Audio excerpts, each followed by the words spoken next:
Chapter 22, April 14th, Moreland Gap Shelter, Tennessee. Miles hiked today, 15. Total miles hiked on the Appalachian Trail, 395.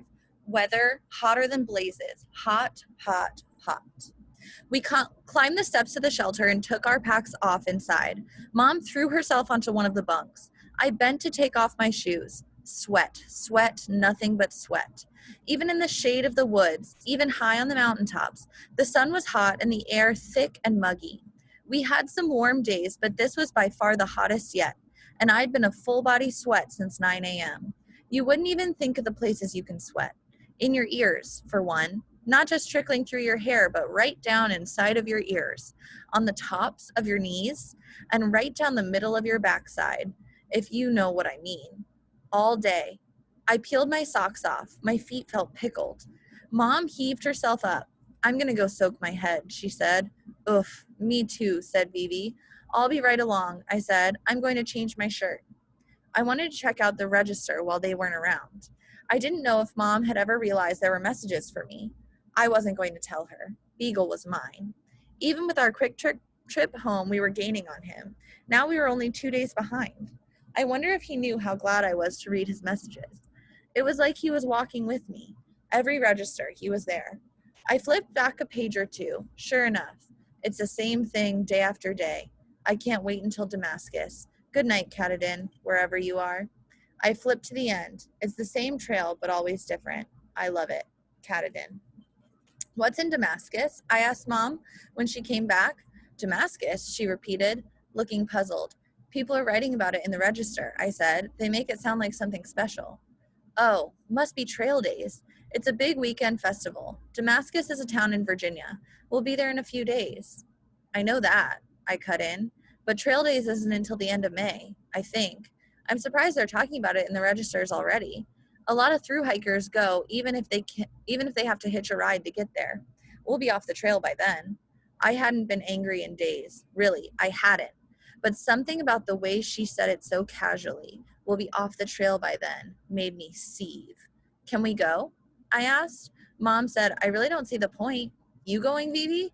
Vivi shook her head. Not my scene. I'll be farther on. I'm not turning back for a party.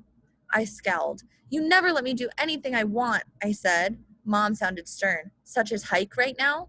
Don't be so dramatic. What would you do at Trail Days? You didn't even let me go to soccer camp last year.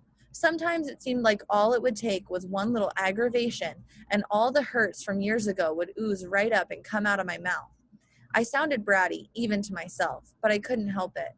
That camp cost $500. Springer got to go to camp. Danny, she said, what's gotten into you? Springer's camp was free, you know that. I did know it. It was sponsored by the Muscular Dystrophy Association, and it was only for kids with MD. Springer went every year from the time he was diagnosed. Besides, she continued, angry herself now, would you really have taken that week away from him? Or from us?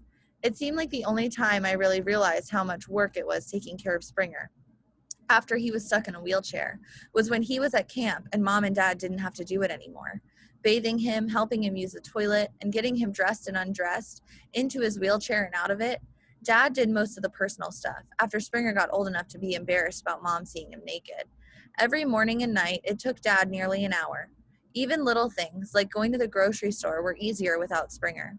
When he was at camp, the rest of us went out for ice cream in the evenings and went to the movies without having to sit in the back where the wheelchairs fit. We were more relaxed. Springer told me once that camp was the only place he felt normal. The 1 week of the year that no one stared at him because he used a wheelchair. The 1 week he didn't have to explain his feet or his weakness to anyone. He got to go swimming in a lake at camp and play baseball, and 1 year he even got to ride a horse. Riding a horse felt like walking, he said. He could remember when his legs moved the same way. So no, I wouldn't have taken that week away, not from any of us. After he died, that was how I imagined our lives were going to be, I said, like when Springer was at camp. He's not at camp, Mom said. I know that. I picked a scab on my leg. Why didn't you ever let him come to my soccer games? Mom looked wary. I let him, she said. No, you didn't. I was angry again. I always wanted him to come. I used to ask him, and he said you told him no. He said you wouldn't let him. Mom sighed. Should we just cook dinner and have a nice evening, or should we continue this conversation? I'm not hungry, I said. Okay. She smoothed out her face. Time to grow up a bit then, and quit blaming me for everything. Springer didn't want to go to your games, Catadin. He asked me not to make him, and I couldn't do it. Why would I have kept him away, unless he didn't want to? You did, I sniffed. He would have come for me. He was a 13-year-old boy in a wheelchair, Mom snapped. He hated being stared at, and he loved soccer. You might not be able to remember, but he played kinder soccer when he was 4 or 5 years old. He tried to play when he was 6, and he couldn't do it anymore. He couldn't run.